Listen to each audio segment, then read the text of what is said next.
Hey everyone, I hope you're having a fantastic day. My name is Hamilton Winters and I'm the host of this podcast series called Inneractions. I'm super excited today to bring you episode 14 with my friend Mandy Smith on the topic of trust. We hope you enjoy.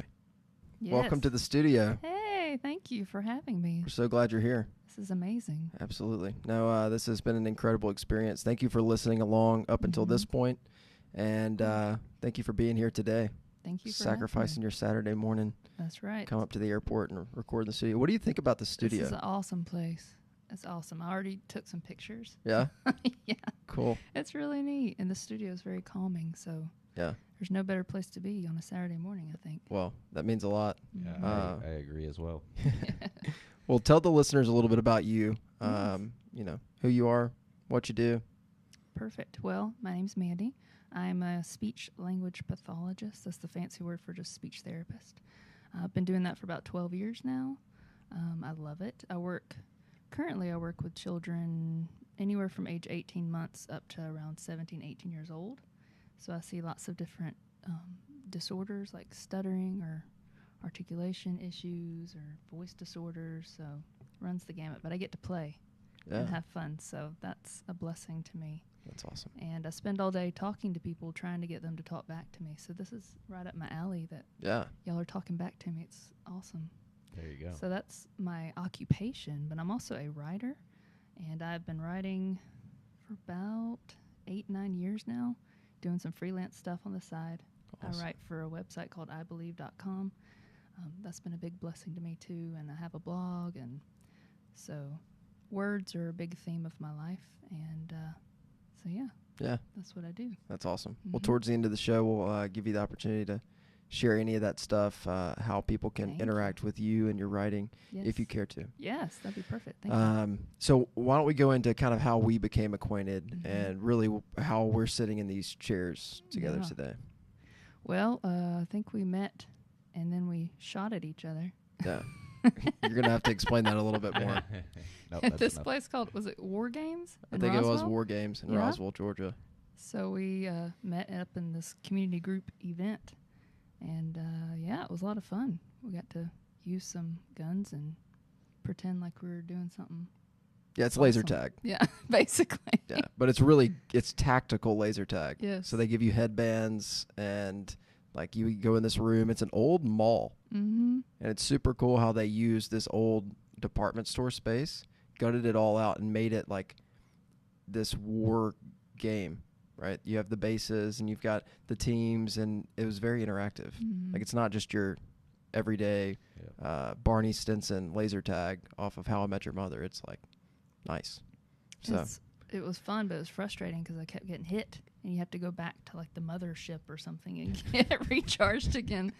Mothership. So I just basically stayed around that area a lot of times. Towards the end, I was just like fearless, so I just got all my ammunition. And then I just started walking. She just went and sacrificed herself. I just walked through the entire thing. She's just a kamikaze. I was like, I'm just going to go for it, right? There's a lesson in there for life. Of course. Sure. So that's where we met. We became more acquainted through church, though. Right. We both go to Passion City. Yep. And what team do you serve on as a door holder? I'm actually on 2. I'm on Touch Team. Well, it's part of the Godwink stories here. I'm on Touch Team, and that's the one that I had applied for first. And so I just started that around October, November. Okay. But I also auditioned to be in the choir back in August, September. I sent in some videos, and I heard from them at the end of November. I had an interview process and actually got on the choir. So now I am on 2 teams, currently trying to figure out how to do both and not, disappoint, but also not get too tired. But makes sense. I think the choir is probably where my full gifting, maybe more. Awesome. I don't know. No, that makes sense. They're both fun. I love the people in both groups, so yeah, God's good. Well, it's given us a chance to sit down next to each other, especially in between our serving, right, during the message, and just talk. And you brought up the podcast to me. We started talking about your writings, and it just made sense to bring you on the show. Yeah. So what you were mentioning to me is that something around your birthday, right after your birthday, had happened that was pretty special. Yeah. Why don't you go into detail about that? I'd love to. Well, this past August was I'll just say my age is fine. I love it. It's 36. Okay. Woohoo! I turned 36 in August, and I've always been pretty okay with my age. It's just a number, Yeah. right? We all have to mature. We all get there. Exactly. Hopefully. So it really has been, I love celebrating my birthday, and I usually celebrate all month. I just like to find fun things to do because I'm blessed to have another day here on earth anyway. Of course. And God is good. He's given me so many things and blessed me with things above and beyond what I ever expected. But there are some things that you think you'll have at a certain point and you don't have yet. So that's where the kind of tough part in September came. August was fine. I was feeling really good. I was like, this is amazing. Thanks, Lord. And I have some really great close friends that we're all around the same age. We're all in the same season of life, singleness, never been married. And so we have a good support system with each other. But around September, one night in particular, I don't know, I just got hit really. I guess Satan was trying to attack me. I don't know. He's like, she's too happy. Let's get her down. It does happen like that. It does. So I just, pity party. Was laying in bed, just started crying. But then I just found myself feeling angry at God, which is not like me at all. I'm not I don't like arguments. I like making peace with people. Yeah. Non-confrontational. Exactly. And I'm like, of all people to be mad at, I don't want to be mad. Yeah. At my Savior. I'm like, that's the one person I probably shouldn't. But on somebody your own size, maybe. Exactly, right? I was in the big leagues there. Sorry. So I just was kind of crying out to him, like, why am I still single? Why are these things not happening in my life? Mm-hmm. And so he was like, okay. I mean, and, I didn't hear his voice say, okay, but I felt it, the Holy Spirit saying, okay, what else do you have to say? I'm listening. And basically, it was just all the things that I've been going through inside, but you just didn't want to say out loud because then you're like, oh, okay, I'm going to bottle it up, and then it just explodes. Mm-hmm. So we had our talk, and he listened, and then he's like, okay, it's my turn, basically. And my big thing was really, did I do something wrong? Did I turn left when I should have turned right? Mm-hmm. Thinking about God's ultimate plan for my life, but then I want to put the spotlight on me. Did I not do something? Am I still in your will? Mm-hmm. Am I making the right decisions? And so forth. So, like any good loving father, he listened and then he comforted me. And so that was a sweet time. But then, at 11:30 at night, the best decision after that would have been to get into the Word, right? Or go to sleep. And I did not that. I got on Facebook instead, which it's just pouring salt in the wounds. Compounding. Decisions. Right? So I got on Facebook, and a friend of mine had posted this video from a pastor, and I watched it, and I thought, this is going to be a word. This is going to really mean something, and it didn't. And I was like, this has nothing to do with what I just went through emotionally for 30 minutes. So the videos just keep scrolling, right? So eventually I got to the 5th video because I was like, I'm not giving up. Like, I chose this path, and there's got to be something. Committed. Right. Yeah. And so it ended up being a video from Stephen Furtick. Mm-hmm. And so basically the video was about a 2-minute snippet, and he talked about how when God says no to things, there's always a better yes down the road, that we, the whole doors closed, windows open kind of thing. And that was great. I needed to hear that. But what really got me, and I'll just read the quote. I have it in front of me. It says, you keep thinking that because it didn't turn out the way that you planned, you must be outside of God's will. You're where you're supposed to be, and you're who you're supposed to be. And that was exactly what I needed to hear. Mm-hmm. And so, of course, I was like, okay, thank you, God. That got me. So there was a theme there, and not to get too deep on some other stuff, but I've always felt at different times in my life either closer to God or closer to Jesus, and I know there's the Trinity. That's a deep subject, but when I was in my kind of late 20s, early 30s, Jesus was more of I felt a kindredness because he was around that age, a lot of the things in the Bible, and when he passed away and resurrected. So in a way, that was kind of like he was there.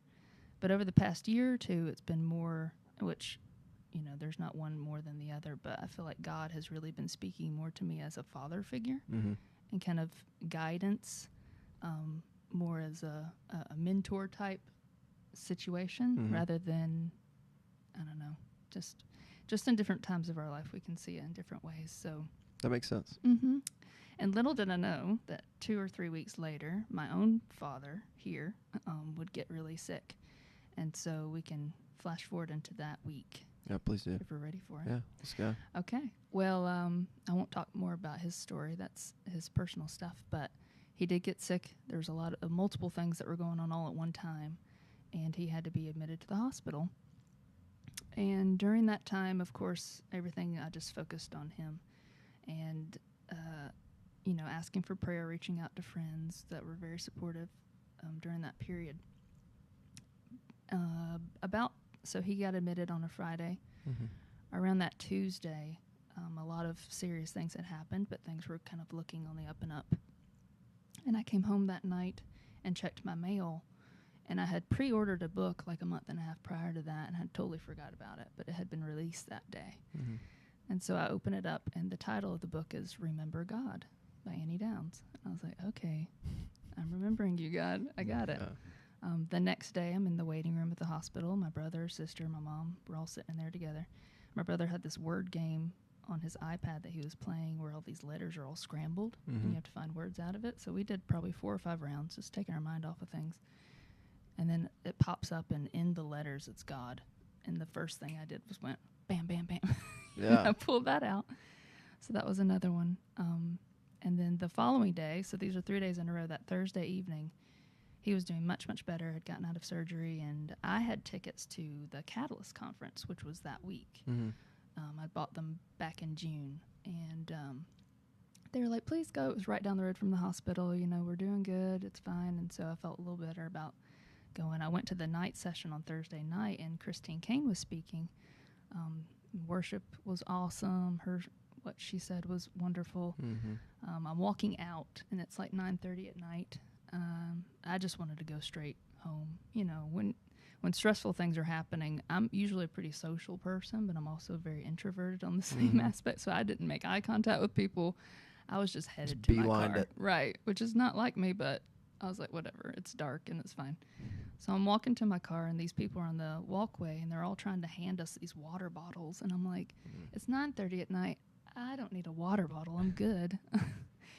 So about 4 people try to hand me one. I'm like, no, thank you. No, thank you. No, thank you.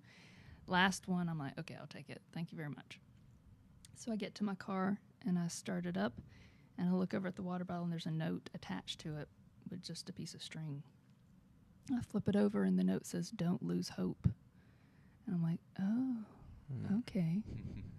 That can mean a lot of things, my dad's situation, and then 2 to 3 weeks prior to that, the situation I had, speaking to the Lord, crying out to him. So that was just a really comforting, I call them God winks, just little moments that God's like, hey, I see you, I know where you're at, and I'm here.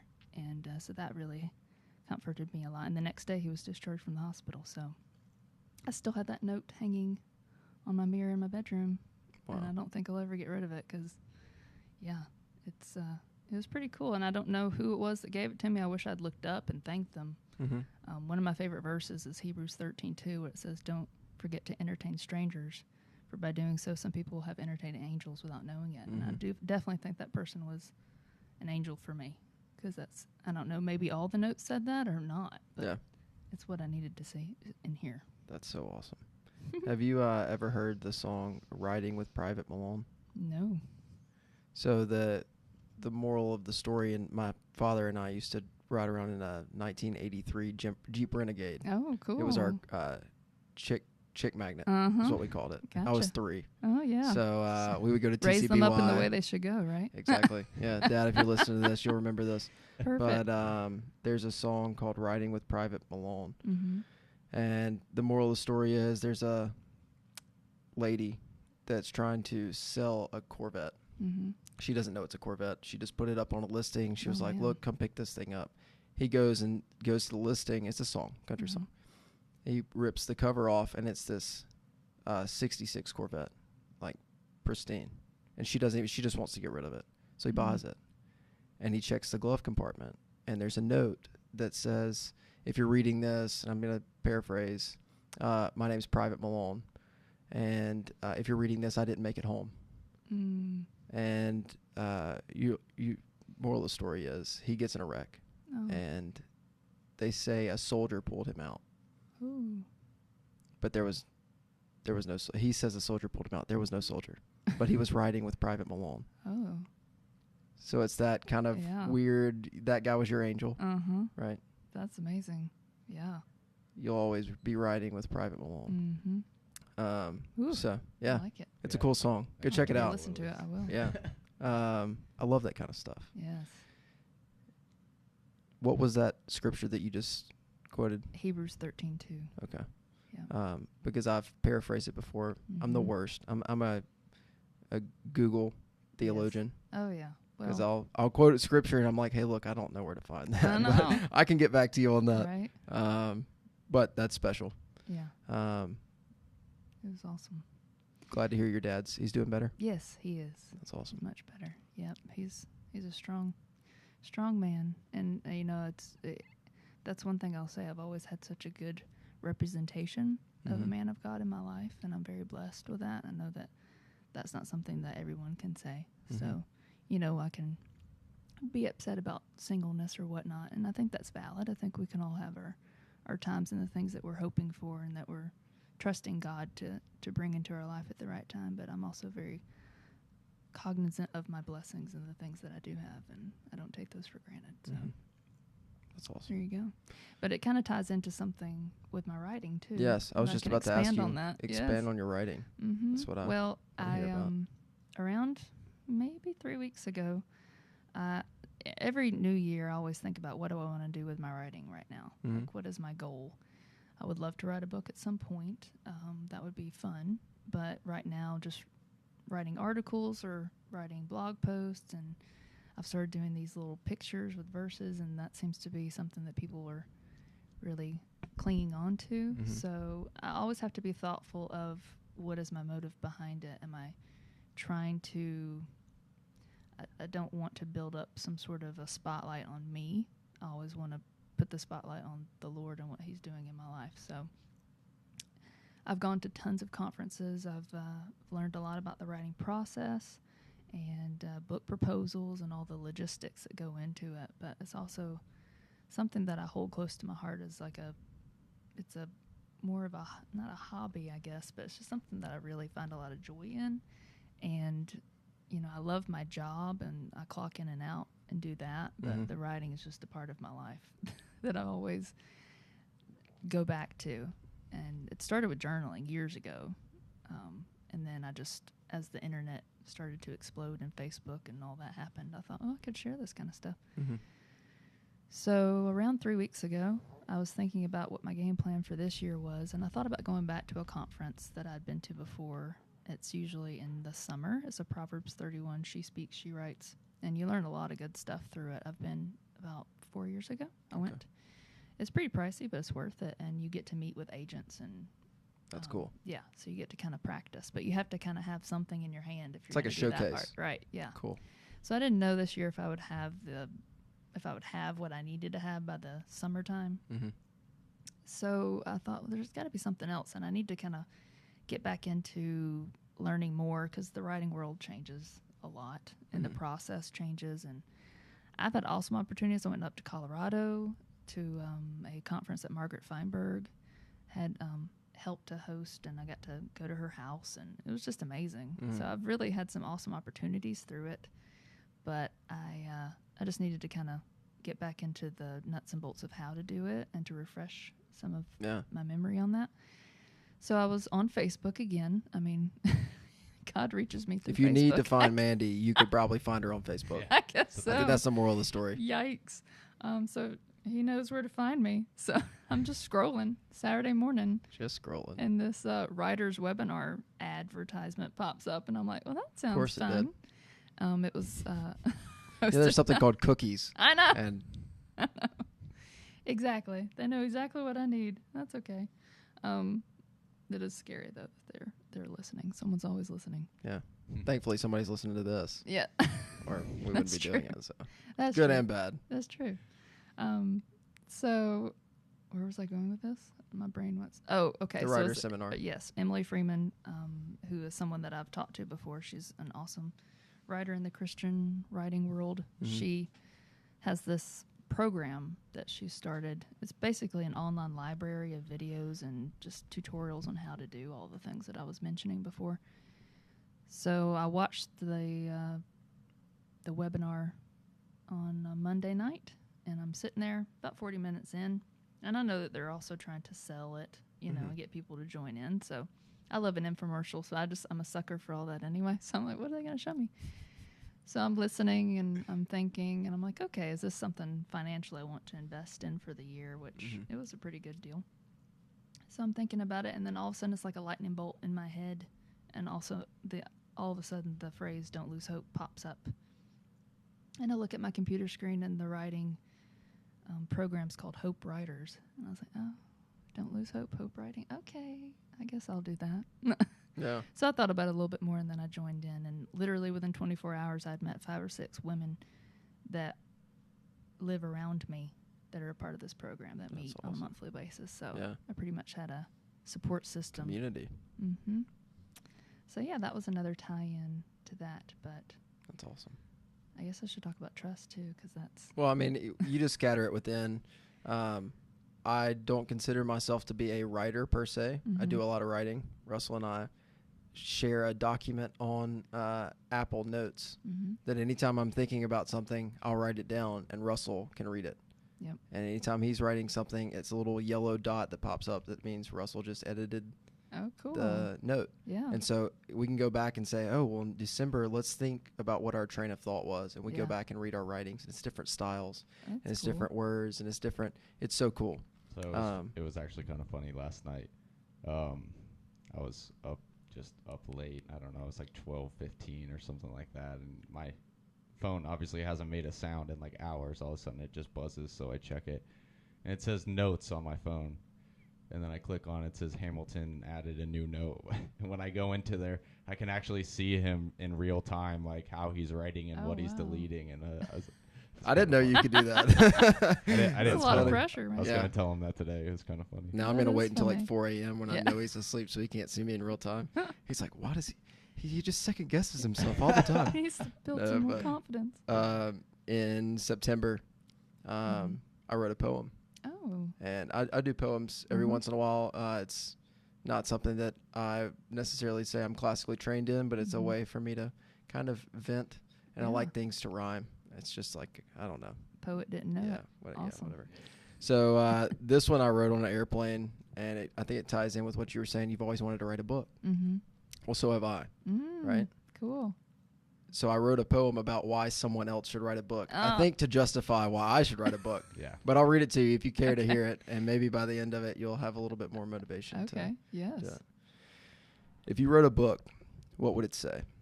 How would it read? Who would you play?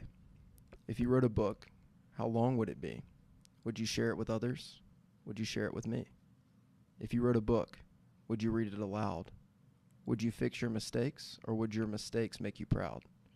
If you wrote a book, would you number each page, or would you just keep on writing and then call it a day? If you wrote a book, would you sign it yourself? Would you put it in frame, or would it sit on a shelf? If you wrote a book, would you sell it to crowds? Would you keep all the money, or would you spread it around? If you wrote a book, what would the critics have to say? Would they honor your work, or would they throw it away? If you wrote a book, how much fun would it be? Would it feel like a burden, or would it finally set you free? If you wrote a book, would the title be clever? Would the name be too long, or would it be just one letter? If you wrote a book, would you print it in bold? Would you write it by hand, or would that quickly get old? If you wrote a book, would you stick to the truth, or sprinkle in rumors like you did in your youth? If you wrote a book, are there people you'd hurt? Are there lives that you'd touch? Are there lines that you'd blur?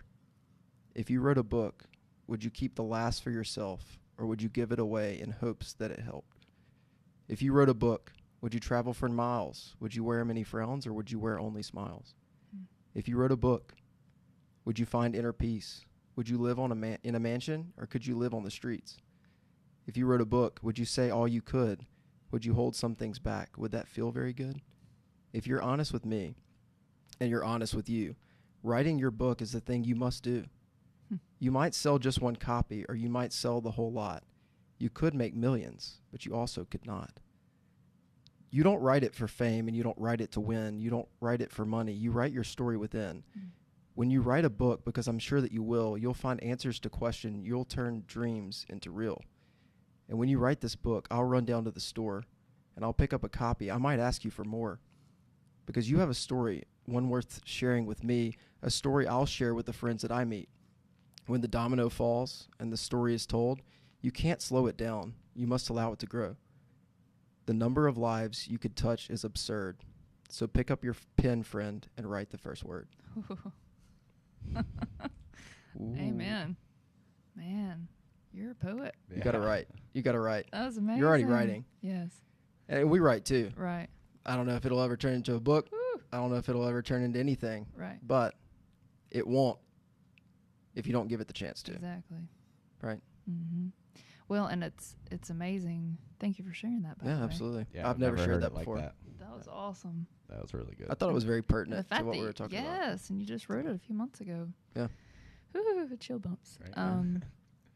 Well, and that's something that I've found is, and I'm sure you know this, you can see who's looking at, not who exactly the person, but where they're coming from. Yep. You can see some demographic information. And the things that I have wrote in my past that were the hardest words for me to put out there were the ones that have reached people and have made the most impact in their lives. And so anytime I'm afraid or have that fear, what will they think? And there's always something.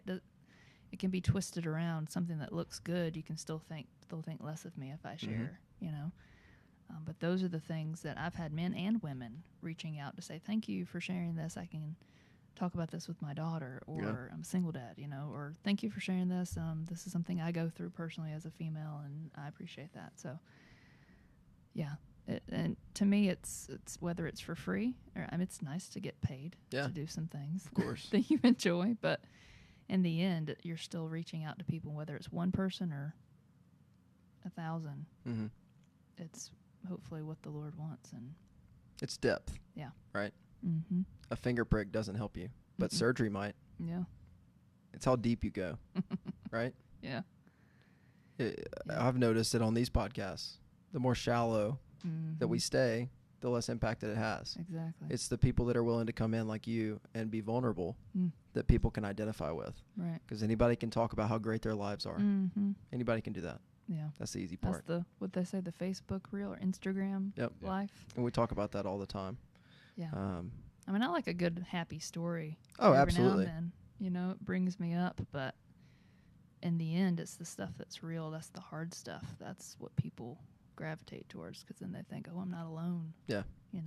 They're like me. Yeah, and I think we need help thinking about those things. Mm-hmm. It's hard to think about it on your own. And even if we didn't have microphones in front of our face right now, Right. and it was just a conversation between the three of us, Mm-hmm. just verbalizing some of this stuff would be therapy. Yeah. The fact that we record it and we can put it out there, right? Right. Hopefully it's able to be used in a constructive way by other people. Mm-hmm. And you never know how far these things stretch. I mean, we have 20 downloads in Tokyo. Mm-hmm. It's our Hello, second Tokyo. largest market is Tokyo, Japan That's amazing. right now, which is Awesome. crazy. Yeah. And we have 5 downloads from Hong Kong. Yes. A couple of my friends there, probably. Yeah. Prudence, which we Yeah. talked about on last week's episode. Shout out to Prudence. Oh, yeah. But this thing's made it to Mexico and to Turkey, to Switzerland, Vietnam, Thailand. I mean, we just started. Wow. And you're a part of that. Yeah. I can't take credit for it. It's Wow. Russell coming up here on a Saturday and producing it. It's That's right. sitting here in the chair and just making a platform for people to share. Mhm.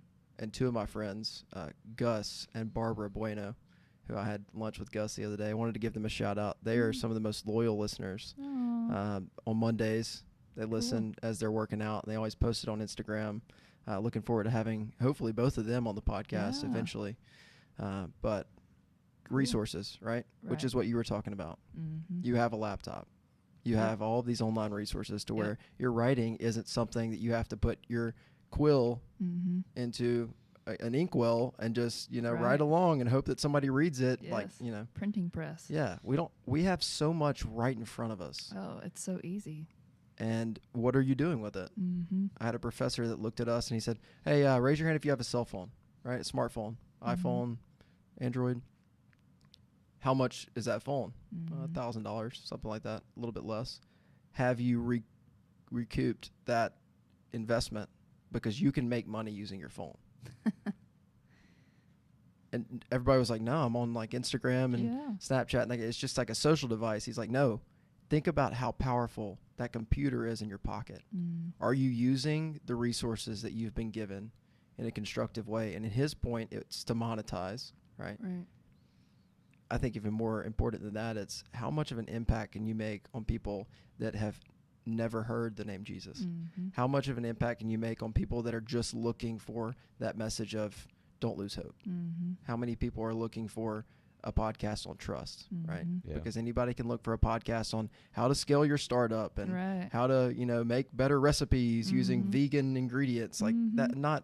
Not discounting that. 5 ways to know if he likes you or not. Yeah, exactly. I'm like, oh gosh. But if somebody finds this, and I hope that Right. they stumble across it and they're listening, they're like, man, Mm. that's the questions that I had.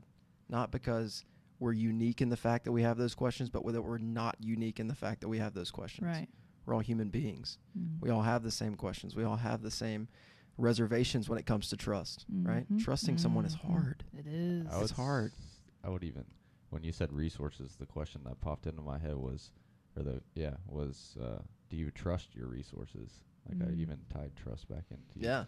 I think that's a great I think question. that Yep. depends on how, if you trust it, you're going to use it differently than if you don't trust it. Right? Yes, If I think Right. everyone's monitoring my phone, that there's different things I want to put on my phone. exactly. But then again, think about, what's the positive versus the negative impact in that. Yep. And I think that the flip side of trust is exploitation, Mm-hmm. Mm. right? Yeah. How That's do why you you trust wouldn't- something that someone's going to exploit? Mhm. And it hasn't been very clear that they're not doing that in social platforms. No, it's not. It doesn't make us trust the things that we're putting out there, right? But then again, you can combat it, right? If they're listening in and they're watching and they're doing, Right. let's give them something to listen to, Yeah. Exactly. right? And it Let's may give be them something to more- watch. Right. I hope that somebody's listening to this. Right. Me Right. too. I'd love for somebody to exploit this. Right. Exploit the heck out of Interactions. Right. Send it all over the world. Right. You have right. my Make copies. creative license. Just go Yeah. do it. That's funny. But yeah, Well, and I think it ties back to who we put our trust in, Mhm. you know, and if your trust is in the Lord and that he will do good, especially with the things that he's gifted you with, yes, then it doesn't matter what mere man's going to do. If they're Yeah. going to try to exploit us or not. Yeah. You know, someone's bound to try to twist something that you say or try to, whatever. But if we just trust that in the end, the good will prevail, then we know that that's the biggest. Yeah. And then you'll use it no matter what it is, you'll use it correctly. Exactly. Mhm. My world is a lot happier thinking that I have 7 billion friends Mm. until they prove me wrong, Mm. right? Ooh, I like that. Yeah. I might be Yeah. too trusting, and there's some danger Right. involved in that. I was, But my world's a lot happier if I wake up and think that people are inherently good, yeah, and Scripture tells us otherwise, yeah, right? it does. Um, Well, and I'm on the flip side, I guess, as the female, and I just talked about this with a couple of friends, Mhm. male friends too, over the past few weeks. Like in the world we live in, Mm-hmm. can we trust people? And I think when I probably said it yesterday, as a matter of fact, like I don't trust people, like just meaning safety. yes, And I think there is something to say about being mindful of situations that Aware. you're in. Yes, being Awareness.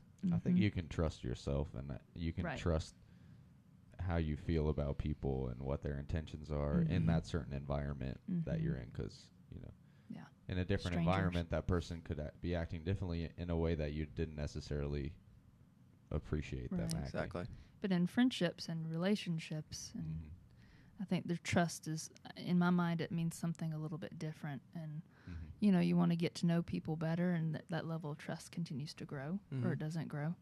But like you, Hamilton, I think I tend to want to trust at the beginning and then think, okay, well, they'll have to prove me wrong, I guess. Yeah. You Yeah. know, I think that's the best way to be, especially to not guard yourself so much that you put yourself in a corner. And because, people will look at that and say, oh, well, she just doesn't want to get Yeah. to know me. Well, it's circumstantial too, Mm-hmm. right?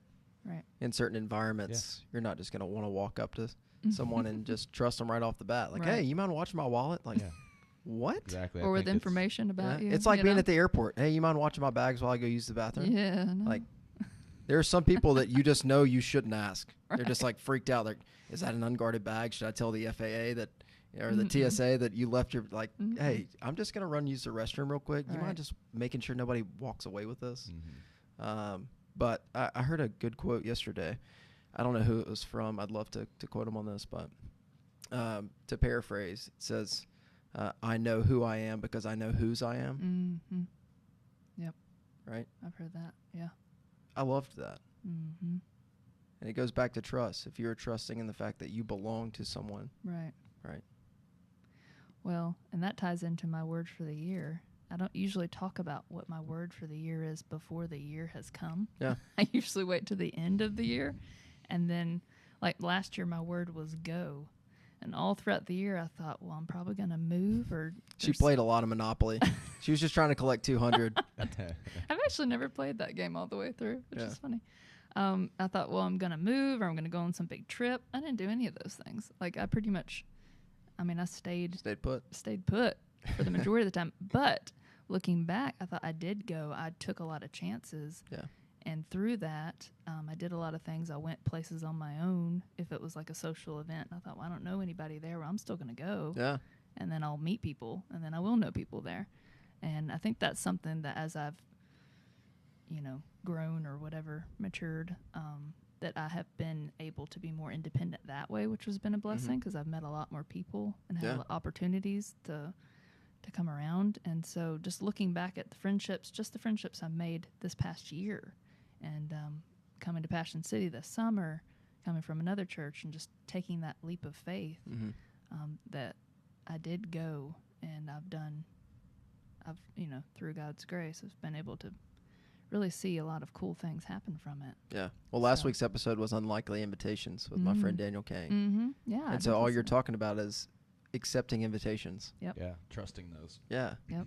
Because you have to have a certain amount of trust to You do. accept an invitation from someone. Right. Right. Yep. Just meeting someone and them inviting you into their home, it's just like it's a lot. I'm not saying that it happened to me in Malaysia. Yeah. I ended up spending 8 hours with the guy that was the manager of a restaurant that I went and ate lunch at. It was the most phenomenal day. Yeah. Generally, even in America, I wouldn't go home with the manager of a restaurant that just says, "Hey, look, come meet my family," that kind of stuff. It was just like, it was different, but it was a risk. I wouldn't do that. Oh, I know. Incredible story. Incredible story. But through that, I gained a friend. But you can, again, you can trust yourself to read that person. You can. Yeah, you can. And there are certain you have the gift of discernment. red flags, and there are also certain barriers that come down. Right. Which had I not had a similar experience in Bali a year before with another gentleman, that's why I tied those two in. I said, this guy reminds me a lot of the guy I met last year. Exactly, and I had an incredible experience with him. And so then my barriers came down through experience. Right. And then I was like, I think I can trust this guy. And come to find out, it was just incredible. So if you're listening, Zaidi, you're the man. You and your family, beautiful family in Kuala Lumpur. But as we wrap up here, wanted to give you an opportunity to share where people can interact with you and find your writings. We usually do email, Instagram handle. I think you might be on. Are you on Facebook? I am. I was kidding. It was a joke. He's a comedian as well. It was a good He's joke. a poet. Yeah, I do what I can. Instagram, email, whatever you feel like sharing. And then if they can go on and read any of your writing, how can they do that? Well, everything is under the handle at My Joyous Heart. So MyJoyoushEart. My blog is myjoyousheart.com. Instagram at myjoyousheart. Twitter's the same. Facebook's the same. So Do you have that trademarked? I don't know what that means. You can go through the federal government and trademark it. Oh, no, I haven't done that yet. But what was the other thing? Oh, email is the same at gmail.com. myjoyousheart at gmail.com. Yeah. Perfect. So, that's worked out for me. As always, I mean, these conversations, we invite you to continue the conversation. If there's one episode that really just stuck out to you and you're like, man, I really, really connected with what Mandy was saying on episode 14 of Inneractions, I want to get in touch with her. Want to get in touch with us? I mean, you can always reach me, Hamilton at Inspire Aviation, NSPIRE aviation.com. Russell at Inspire Aviation. We're on Instagram at Hamilton Winters and at Aviator Russ. Man, we love coming to you guys to share the message with you, to bring on guests like Mandy that are so special in my life. I love highlighting how special my friends are. Thank you. Right? So thankful to have you in my life. So thankful to have Russell in my life. Thankful for all the listeners. I mean, keeping this thing growing. We'll have 2 more episodes before we finish off season 1. So this is episode 14. We have 2 really special guests coming to you over the next 2 weeks, and then we're going to cut it off for 8 weeks. Really give us a time to reconvene, get all of our thoughts and ducks in a row, and come to you with season 2, hopefully with a lot more hype and organization. And I mean, just if you go back and listen to the first episode, right, which was actually a video on YouTube that I filmed on my iPhone, just of me, 10 minutes long. Awesome. And then to episode 14, we started bringing on guests like you, and we're in a podcast studio, and just the amount of development that's happened, that God's allowed to happen in the last 14 weeks has been incredible. So we're expectant that season 2 is going to be just incredible as well. For any of the listeners out there that have anybody that you say, hey, look, they have an incredible story, I really want to hear what they have to say on this topic, share their contact with us, ask them if they'd be willing to come on the show. In season 2, we'd love to bring people on telephone interview, which we haven't been able to do for season 1. Cool. But that would really break down some boundaries for us, locationally, to be able to bring people on that just aren't just in Atlanta or don't have to just come to Atlanta to be in the studio. So if you have anybody like that, you can visit my website, hamiltonwinters.com. There's a form there. You can always check us on the podcast app, Spotify. We're on Google Play Store, and you can listen directly on my website, hamiltonwinters.com/podcast. So thank you again, Mandy, for coming on the show. It's been incredible. Episode 14 on trust. Everybody listening, we hope to catch you next week, next Sunday for episode 15. Until then, go love on somebody today. Thanks, folks.